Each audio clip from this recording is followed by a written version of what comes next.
जमाना मैचिंग का है। महिलाओं का ज़्यादातर समय मैचिंग में बर्बाद होता है।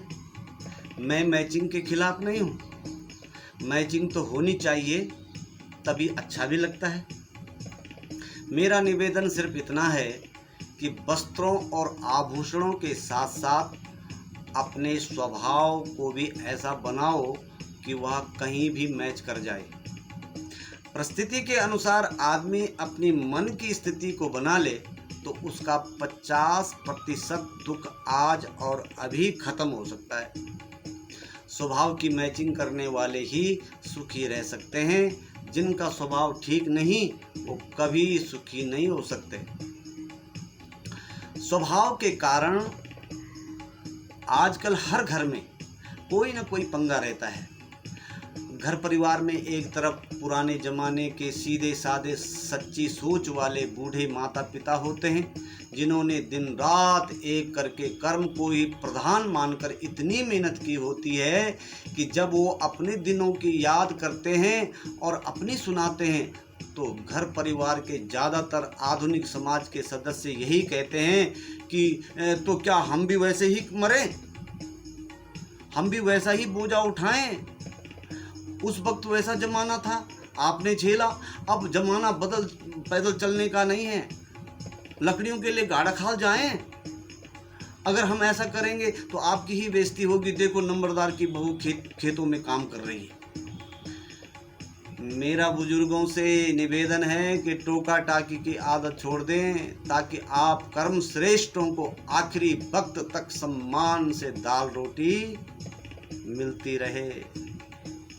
क्योंकि बुजुर्गों की दृष्टि में ज़माना बेशर्मों का आ चुका है और इस सुधरे कहो या बिगड़े ज़माने के प्रचंड दंड उदंड खंड अंट संट महापुरुषों से भी निवेदन है कि फैशन खूब करो भाई, कौन मना करता है, पर अपनी मर्यादा में रहो।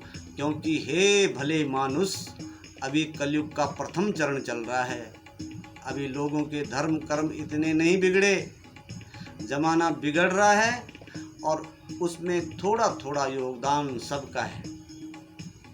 आज जिस पाश्चात्य संस्कृति को देख करके खून खौलता है, उसे आप हम सब ने अपने पेट को काट काट करके अंग्रेजी स्कूलों में बच्चों को पढ़ाया तो है। वहाँ उन बच्चों ने जो सीखा वही अपनाया। अब उस पाश्चात्य संस्कृति का प्रकोप तो झेलना पड़ेगा। और समझने की बात तो यह है कि बहुत बोलने वाले घुंघरू पैरों में ही पहने जाते हैं और मौन धारने वाले हीरे मस्तक पर चढ़ जाते हैं। कुछ लोग इसलिए दुखी हैं कि वो ज़्यादा बोलते हैं और कुछ लोग इसलिए दुखी हैं कि वो कुछ बोलते ही नहीं हैं। कहाँ बोलना है, कितना बोलना है और कहाँ नहीं बोलना है, इतना विवेक तो होना ही चाहिए। सज्जनों, जवान और बुजुर्गों के लिए मेरी तरफ से एक सुझाव, एक संदेश है। अगर आप जवान हैं तो आप अपने क्रोध को मंद रखें, नहीं तो आपका कैरियर चौपट हो जाएगा। और अगर आप बुजुर्ग हैं तो क्रोध करना एकदम बंद कर देवें, वरना आपका बुढ़ापा बिगड़ जाएगा। क्रोध के तेवर कम करने हैं तो चुप रहने की आदत डालिए, बड़ा मजा आएगा। क्रोधी थोड़ी देर फूफा करके खुद ब खुद ढीला पड़ जाएगा। दुनिया में 5 प्रकार के लोग हुआ करते हैं: भाग्यशाली, सौभाग्यशाली, महाभाग्यशाली, दुर्भाग्यशाली और महादुर्भाग्यशाली, जिसको अभागी कहते हैं। जिनके पास धन है वो भाग्यशाली है, जिसके पास धन भी है और स्वस्थ शरीर भी है वह सौभाग्यशाली है, जिसके पास धन भी है, स्वस्थ शरीर भी है और धर्म भी है वो महाभाग्यशाली है। लेकिन जिसके पास न धन है न स्वस्थ शरीर है वो दुर्भाग्यशाली है, और जिसके पास न धन है न स्वस्थ शरीर है और न धर्म है वो महा दुर्भाग्यशाली है, बहुत बड़ा अभागी है। इन 5 में आप कहाँ पर खड़े हैं, सोचिए ज़रूर।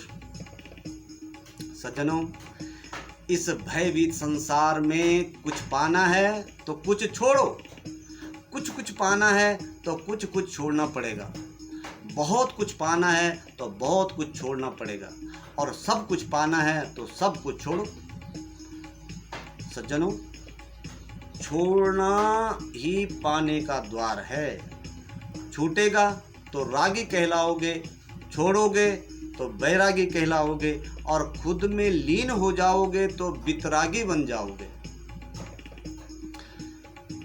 संसार में शांति दो जगह मिलती है, सत्संग में और शमशान में। जीते जी शांति चाहिए तो सत्संग करो, काम करते करते सत्संग करो, और मरने के बाद चाहिए तो शमशान में जाओ। आदमी भगवान का भजन तो करता है पर उस पर भरोसा नहीं करता। मैं कहना चाहूँगा कि भगवान का भजन भले ही न करे पर उस पर भरोसा हर हाल में रखे, क्योंकि भरोसे के काबिल वही है। दुनिया में मालो माल वही है जिसके पास माल के साथ साथ प्रभु के नाम की माला भी है। माल छूट जाएगा, माला साथ जाएगी। लेकिन मनुष्य अपने को इतना बुद्धिमान समझता है कि जब भगवान से प्रार्थना करता है तो समझता है कि भगवान सब कुछ सुन रहे हैं, और जब किसी की निंदा करता है तो समझता है कि भगवान इस समय बहरे हो रखे हैं। पुण्य करते समय समझता है कि भगवान देख रहा है, जो मैं दान पुण्य कर रहा हूँ उसे तो भगवान देख रहे हैं। और जब चोरी करता है तब समझता है कि भगवान ने इस समय आंखें ऐसे कर रखी है।